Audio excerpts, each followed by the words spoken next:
everyone. Welcome to the Christian Homeschool Moms Podcast. I'm Demetria, your host.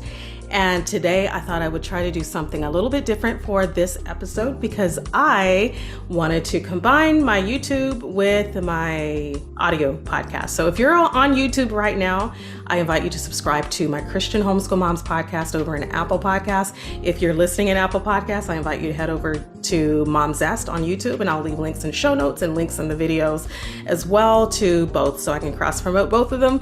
But I just wanted you to let you know that both of these resources are available and they're not all one and the same, that there's different opportunities to listen to different types of content on both platforms. So just so you know that there's content that can help you in your homeschooling on both my YouTube channel and my podcast, I wanted to make sure that I did that today.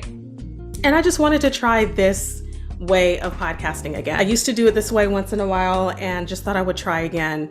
Also, I have been thinking about some topics that I think would be helpful on this channel at Mom Zest because I had changed my content to reflect my business and what I'm doing with podcasting and web design and so forth. Of course, the majority of my viewers over the past 10 years came because of the homeschool content. And I want to continue helping you in the area of homeschooling. So I thought I would take a little break on the business content and talk more about homeschooling and parenting and things that would help you in your life as a busy mama, raising your kids, as a Christian woman, as a Christian mom. So that's what I'm doing on this episode, and hopefully on my YouTube channel, and hopefully my channel will start to reflect a little bit more of that in 2024 and beyond. Okay, so I want to share about homeschooling teens, but from the perspective of mindfulness and how mindfulness is important when you are raising your teenager and how to implement mindfulness practices in raising your teen. So for those of you who are watching on video, I am looking back and forth on my notes. So no worries. I'm just looking to see what I want to say next so I don't forget anything.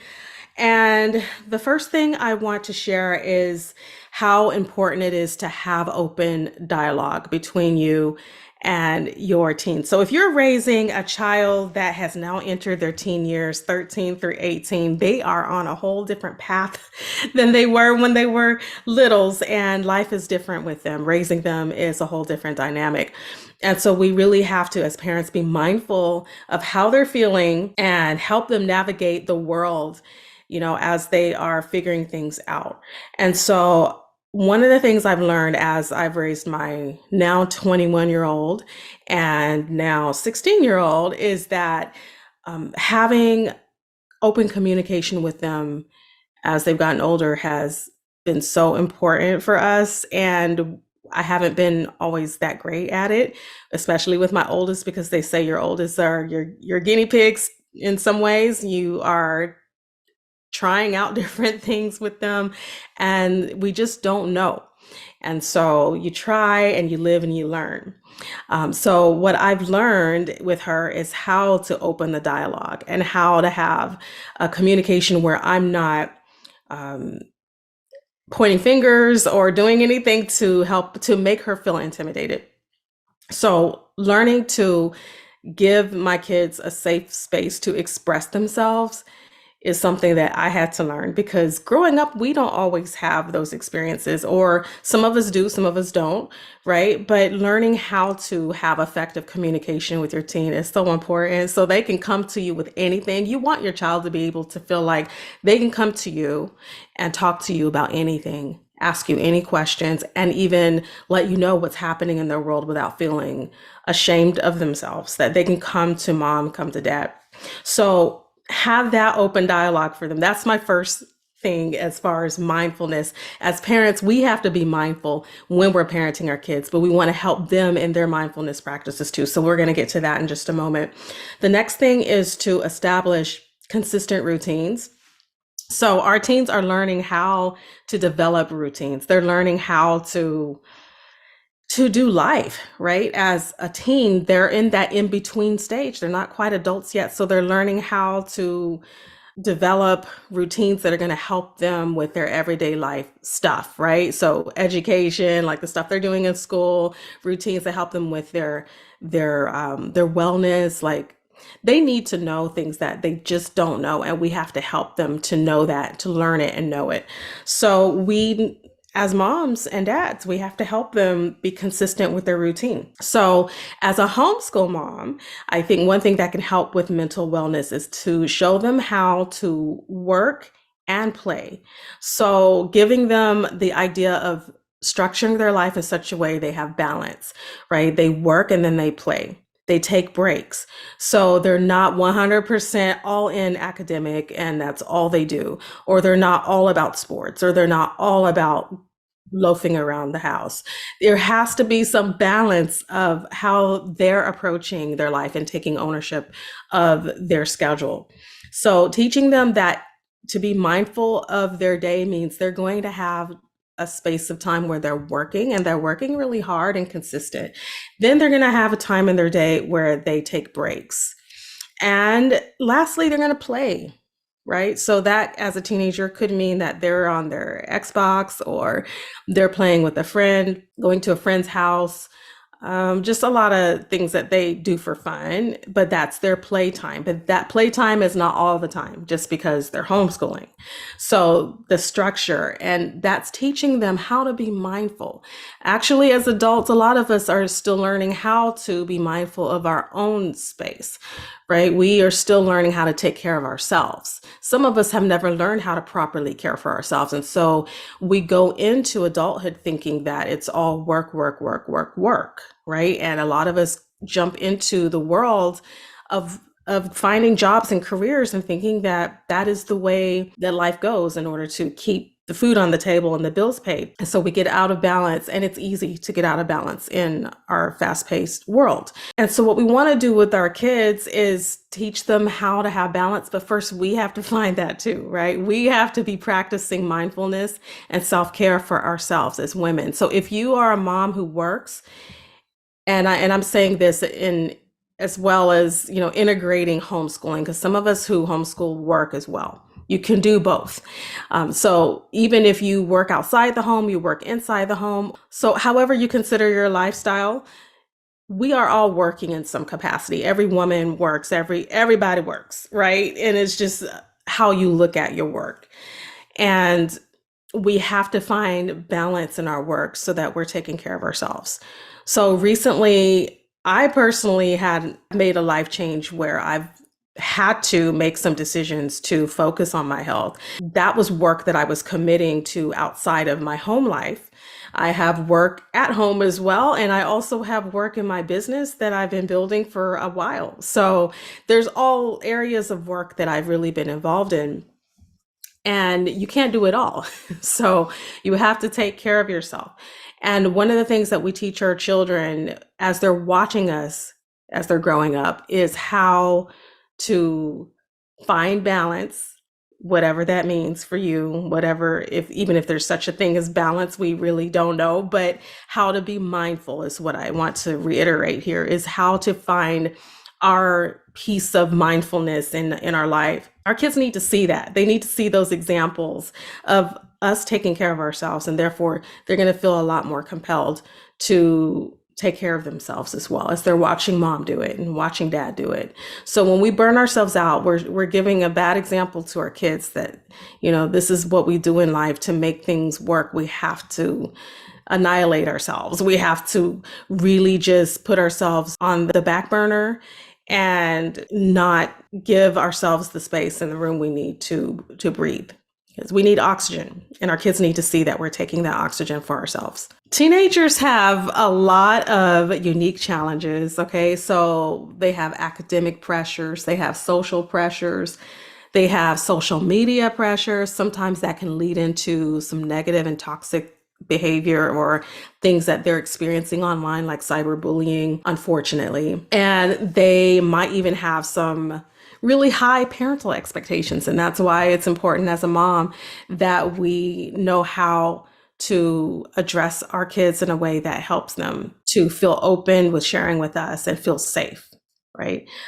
So we're going to now talk about fostering social connections because that's one of the big ones that homeschool moms want to know about or we talk about because it's important. As our kids get older, they need the social. And it's really funny how when they're younger, they need it, but not as much as they do when they're older. And then when they're younger, we have more energy to take them to the social events. And as they get older, we have less energy to take them to social, but that's when they need it the most. And so that's where I am right now in my life, where my investment to take care of my daughter's social life is the biggest part of what I do for her right now. Is taking care of her social life because that's something she needs. And I think as homeschool parents, we have to be okay with the fact that our kids need social and that it's not a big bad S word that the homeschool community has said it is. And we know it's not. We often say that our response to people who ask about what about the socialization issue is that we laugh it off and say, oh, our kids are so busy and they have so many opportunities and things to do that there's really no need to worry about our social skills. And that's true. There's no need to worry from those on the outside looking in at homeschoolers and thinking, how do you even get out of the house and what do you do? Like there's no need for that kind of concern because homeschoolers have a lot of things that we do for socialization.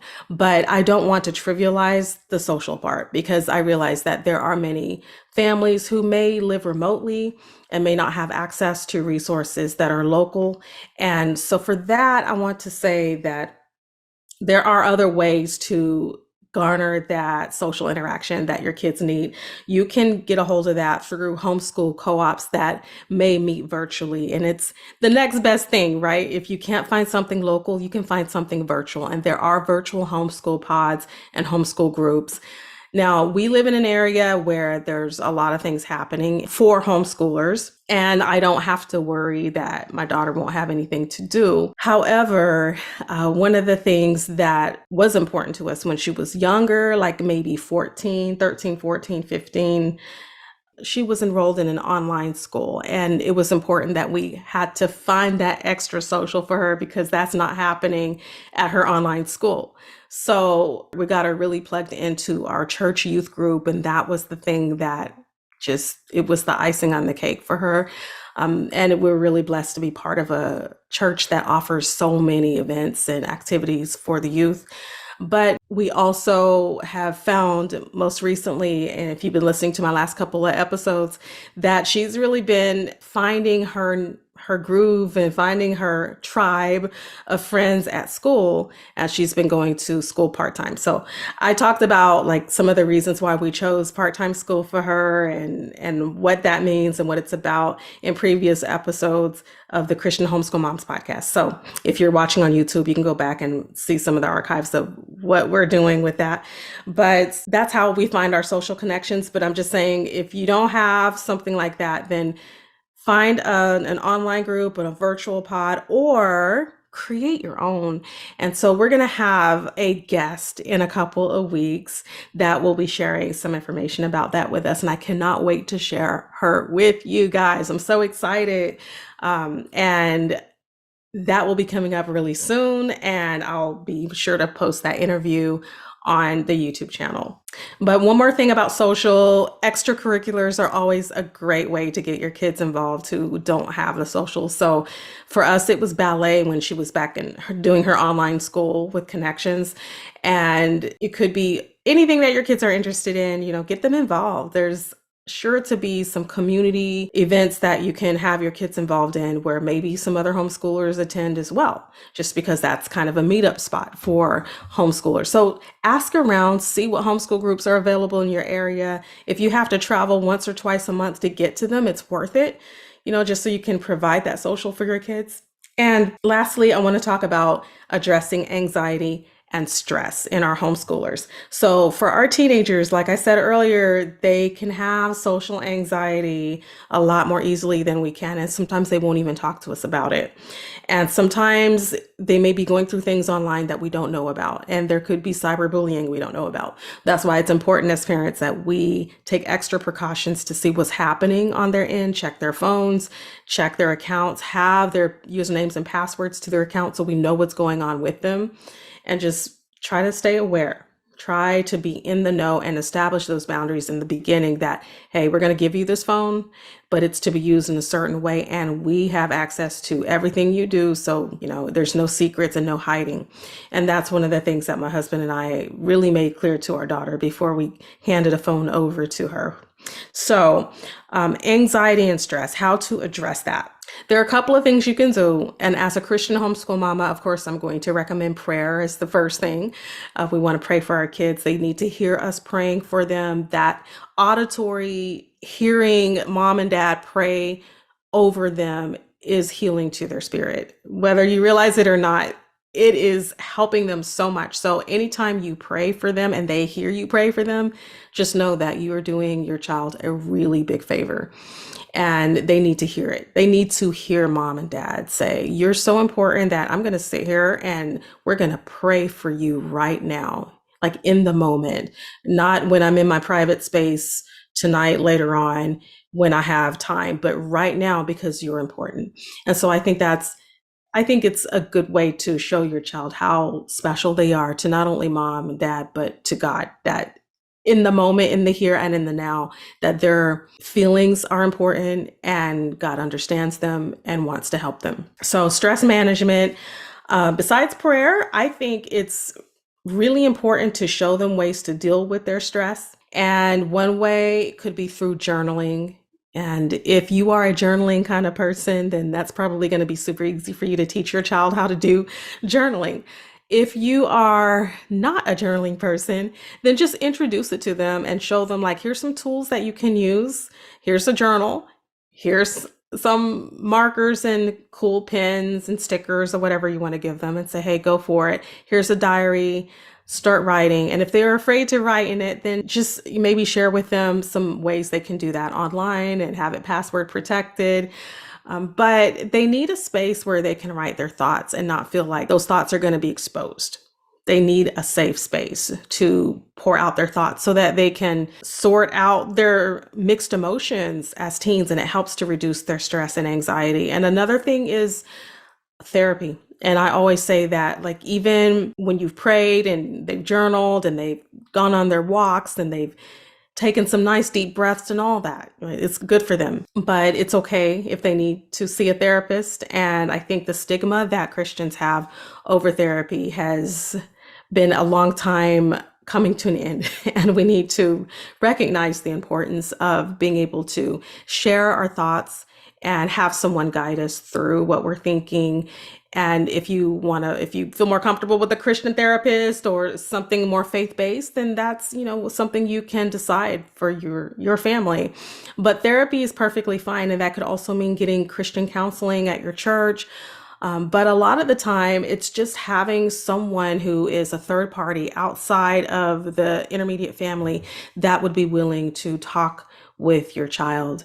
And depends on how you feel about that, as far as privacy issues and all of that, what your take is on how willing you are to have your child talk to someone else. But again, there are all the other options I listed besides therapy. You also have journaling. You also have family counseling. You also have the other ways that your child can get their socialization in, so that they can meet friends and have peers that they can talk to and trust. And as a parent, as a mom, if you can just remember that your child just needs space to be a teenager. They just need space where you understand them and you're not constantly all over them about everything, every minute of the day, just fussing at them all day, and they're always doing something wrong every second. And of course, we get triggered as moms because there are things that we're trying to teach them and they're just a lot of the time not getting it or not being, respectful, and so we have to be patient, but we have to be firm and consistent with repercussions if they don't do what they're supposed to. But at the same time, remember that mindfulness means that we also have to be mindful, not just expecting our kids to learn how to cultivate their own sense of mindfulness, but we as moms have to be mindful, and that we've got to be patient with ourselves as mothers, that this is our first time, some of us, our first trip around, and it's not easy. Right. And so when you're raising teens, we have to just remember that as our kids are being encouraged to be mindful, that we ourselves have to practice mindfulness, to know that giving ourselves grace is the ultimate thing right now. Life is not going to look perfect, and raising our kids isn't going to look just right all the time. We have to give ourselves the grace that we need to grow into the kind of mom that we're supposed to be for this season. So motherhood is constantly evolving. As we are patient with ourselves, then we can be more patient with our kids and teach them how to be patient with themselves. So that's what I have for you on today's podcast and video, and I hope you enjoyed it. If you did, please subscribe to my YouTube channel, hit the like button, and if you're on Apple Podcasts, please leave a review and give all 5 stars. I can't wait to share more encouragement for homeschool moms as well as women of faith, and I'll be back later for more. Thank you for watching. Thank you for listening. And until next time, happy homeschooling.